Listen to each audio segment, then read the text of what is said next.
Guys welcome to another video. क्या 2026 का formula one का constructor champion and driver championship किसके नाम होने वाला है? क्या ये ऑलरेडी डिसाइडेड हो चुका है?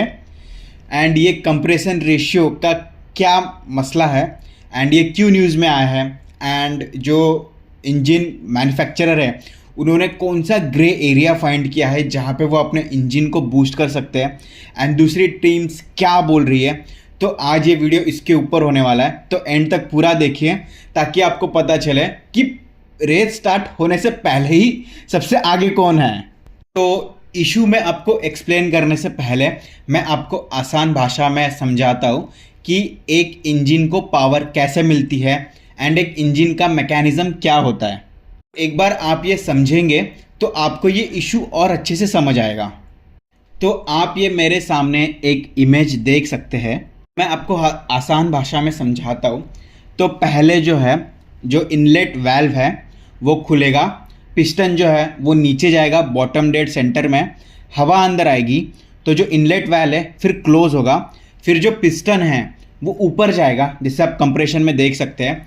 तो जैसे वो पिस्टन ऊपर जाएगा तो जैसे ही हवा भी ऊपर जाएगी एंड वो गर्म होगी, तो उसके बाद जो है वो आप इंजेक्टर देख सकते हैं या स्पार्क प्लग देख सकते हैं। तो जैसी हवा गर्म होगी तो वहाँ से वो फ्यूल इंजेक्ट करेगा।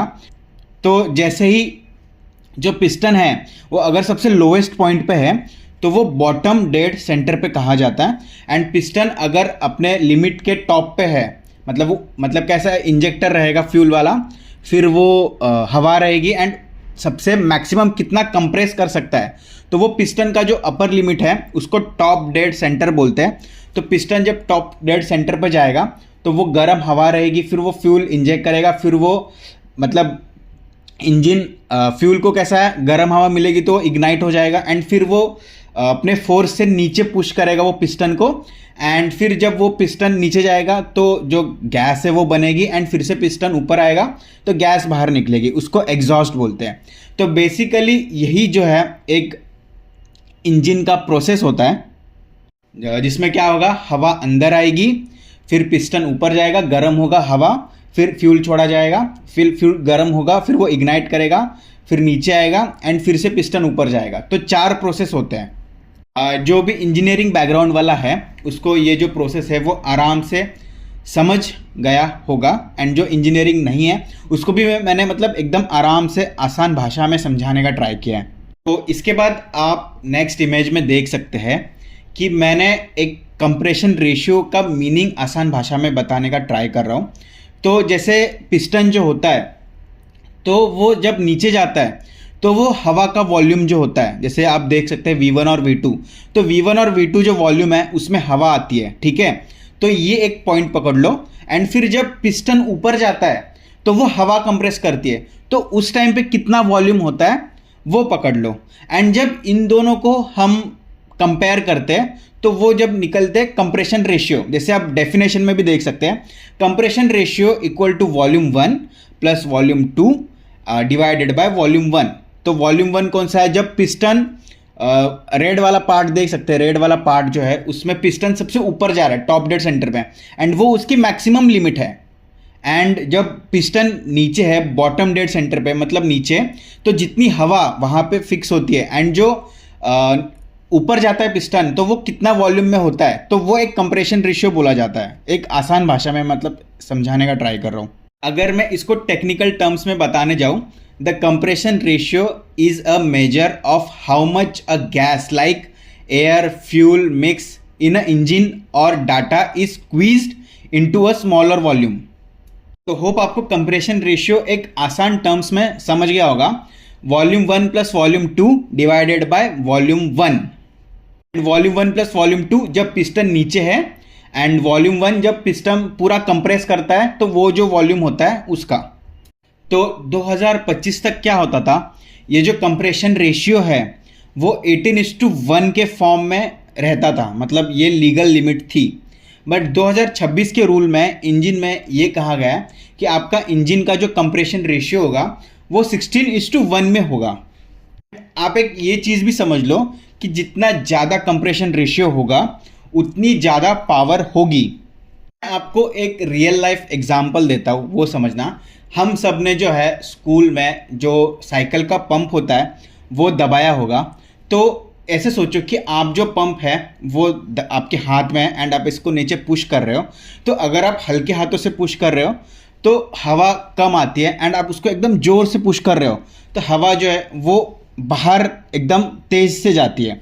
तो सोचो अगर वही हवा हम ब्लॉक कर दे एंड उसमें जो है हम फ्यूल इग्नाइट कर दे तो वो ब्लास्ट होगा। तो इन शॉर्ट यही है।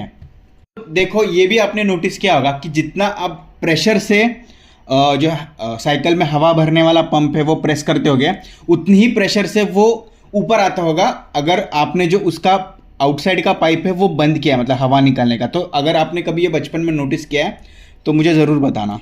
आप जितना स्लोली पुश करते हो उतना ही मतलब कम पावर से वो ऊपर आता है। एंड आपने ये भी नोटिस किया होगा कि आप अगर कंटिन्यूस हवा भरते जाते हो तो जो साइकिल का पंप है वो नीचे से गर्म होना स्टार्ट करता है। तो इशू क्या हुआ है मैं बताता हूँ। जैसे FIA ने जो है वो कहा है कि आपके इंजन का जो रेशियो है, कंप्रेशन रेशियो, जो मैंने आपको अभी तक इतना समझाया, वो 16:1 कंप्लाइंट होना चाहिए, ठीक है।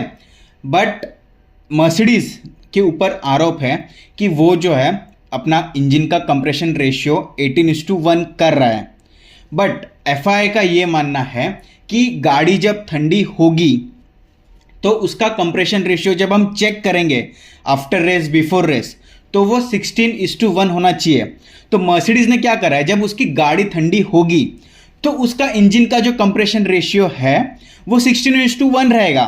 बट जब गाड़ी ट्रैक पे दौड़ रही होगी, जब ज़्यादा पिस्टन गर्म होगा तो उसका कंप्रेशन रेशियो 18:1 रहेगा। मतलब जब उसका इंजन गर्म रहेगा तो वो ज़्यादा पावर प्रोड्यूस करेगा। एंड जब गाड़ी का इंजन नॉर्मल ठंडा हो जाएगा तो वो 16:1 पे आ जाएगा। And this is pure metallurgy, मतलब मर्सिडीज के पास टॉप क्लास मेटलर्जी है। एंड इसी की वजह से उन्होंने ऐसे मटेरियल सिलेक्ट करे हैं जो गर्मी में थोड़ा सा एक्सपांड करते हैं। एंड एक्सपांड करने की वजह से क्या होता है, पिस्टन थोड़ा स्लाइटली शिफ्ट हो जाता है एंड जब नीचे से फोर्स आता है तो वो ज़्यादा कंप्रेशन प्रोड्यूस करता है। एंड आप इस इमेज में देख सकते हैं कि कैसा 0.5 mm का फर्क पड़ रहा है। पहले जहाँ पे 16:1 का क्लियरेंस था, अब जो कंप्रेशन है वो और ज़्यादा हो गया है, जिसकी वजह से और हॉर्स पावर बढ़ गई है और इंजन को पावर मिलने लग गई है। एंड इसका जो डिफरेंस है वो ऑलमोस्ट 15 हॉर्स पावर का हो गया है। एंड आप सोच सकते हो कि 15 हॉर्स पावर भी बहुत ज़्यादा होती है। एक की बाइक जो होती है वो उतने हॉर्स पावर की थी, उतना जो है एक बेनिफिट मिल जाता है। तो ये जो इतना इंजीनियरिंग मार्वल किया है इसका बेनिफिट ये मिलेगा टीम को कि 0.3 to 0.4 सेकेंड्स कार जो है वो फास्टर चलेगी। मतलब अगर 50 लैप की रेस है तो सोचो कि अप्रॉक्स 25 सेकेंड जो है गाड़ियों को एडवांटेज मिलेगा। एंड 25 सेकेंड भाई आप मानोगे नहीं कि 1 सेकेंड में पूरा डिसाइडेड होता है, तो 25 सेकेंड तो ये बहुत ज़्यादा है। एंड इस बार जो है मर्सिडीज जो है वो मर्सिडीज़, मैक्लेरन, विलियम्स एंड अल्पाइन, ये 4 मर्सिडीज़ के इंजन जो है वो यूज़ करने वाले हैं। तो आप देखा जाए तो ये जो 4 टीम हैं, ये जो उनके 8 ड्राइवर हैं, ये ऑलरेडी एक विनिंग पोजीशन में बैठे हैं। एंड जो रेडबुल है, तो रेडबुल ने भी इसी तरीके की मटेलर्जी जो है उसका यूज़ किया है एंड उन्होंने भी जो है वो ऐसी इंजन बनाई है। तो रेडबुल जो है, जो फोर्ड के साथ उनका पार्टनरशिप है, तो वो भी जो है वो इस रेस में आगे है। तो मैंने FIA के लॉज बताए कि जब इंजन ठंडा होगा तो हम जब चेक करेंगे तो कंप्रेशन रेशियो 16:1 होना चाहिए। बट मर्सिडीज़ ने क्या किया, जब इंजन गर्म होगी तो उनका ऑटोमेटिकली कंप्रेशन रेशियो जो है वो 18:1 जाता है। अब मैं आपको बताता हूँ कि कहाँ पे एग्जैक्टली वो वॉल्यूम बढ़ता है। तो आप ये इमेज देख सकते हैं। तो यहाँ पे पिस्टन कॉर्ड है। तो जितना भी इंजीनियरिंग जिसने भी बेसिक किया है या जिसको भी नॉर्मल नॉलेज नहीं है, तो मैं उसको बताता हूँ कि जब कोई भी मेटल गर्म होता है तो वो एक्सपांड होता है एंड कोई भी अगर मेटल ठंडा हो जाता है तो वो कंप्रेस हो जाता है। तो ये बेसिक, सबसे बेसिक चीज़ है किसी भी इंजीनियरिंग में मेटल्स को लेके।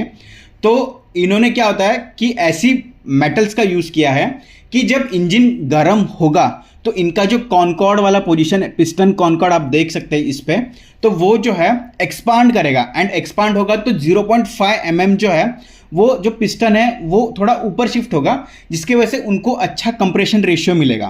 तो ये इंजीनियरिंग मार्वल जो है वो मर्सिडीज ने कर दिखाया। अब जो दूसरे मैन्युफैक्चरर्स है वो कह रहे हैं कि ये जो है लाइक लूपहोल फाइंड किया गया है, एंड हम जो है ऐसे नहीं चाहते कि जो ड्यूरिंग रेस भी है वो 16:1 का कंप्रेशन रेशियो है वही रहे, 18:1 ना जाए। बट FIA जो है वो चाह के भी नहीं कर सकता जो दूसरी टीम्स कह रहे हैं। वो मैं बताता हूँ क्यों। क्योंकि जब इंजन चलती है तो उस टाइम पे कंप्रेशन रेशियो इतना 300 डिग्री पे मेजर करना नेक्स्ट टू इम्पॉसिबल है, एंड जिसके वजह से जो है वो चेक ही नहीं कर पाएंगे। FIA के पास ये टेक्नोलॉजी ही नहीं है, जितना मुझे पता है, कि ये गर्म होने के बाद ये कंप्रेशन रेशियो चेक हो जाए ड्यूरिंग द रेस, एंड जब ऑफिशियली चेक करेंगे तो 16:1 हो जाएगा, एंड जब रेस में जाएंगे तो 18:1 हो जाएगा। तो ये एक ग्रे होल है, एक लूप होल है जो 2026 में जो मर्सिडीज़ है उसने जो है उनके FIA के कीवर्ड्स को घुमा फिरा के एकदम मतलब अपनी इंजीनियरिंग का जलवा दिखाया है। एंड मुझे ऐसा लगता है कि आने वाले 2017 में जो है मेरे को लगता है कि ये जो चीज़ है वो चेंज होगी, कि जो compression ratio during the race है वो भी 16:1 होना चाहिए, क्योंकि इसमें इन्होंने कहा है कि सिर्फ इंस्पेक्शन में जो है कंप्रेशन रेशियो 16:1 होना चाहिए।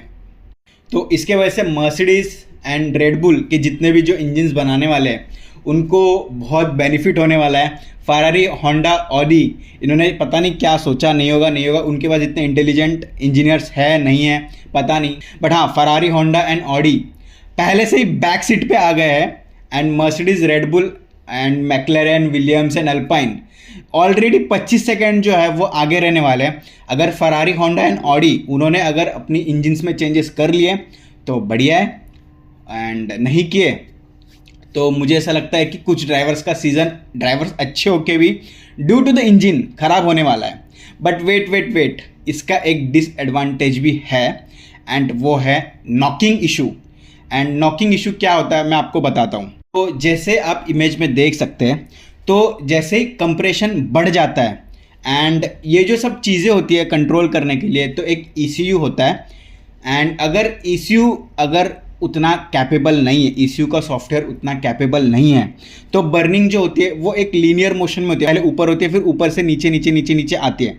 बट नॉकिंग इशू क्या होता है कि ज़्यादा कंप्रेशन होने की वजह से, ECU स्ट्रांग ना होने की वजह से जो कंप्रेशन में आग है वो कहीं भी लग सकती है, तो जिसके वजह से पिस्टन फटने के चांसेस बढ़ते हैं। ऐसा नहीं है कि होता ही है, बट बढ़ते हैं। तो ये सबसे बड़ा एक इशू होता है नॉकिंग का। ये आपको शायद से जो 2026 के फार्मूला 1 देखेंगे तो आपको ये वर्ड सुनाई दे सकता है।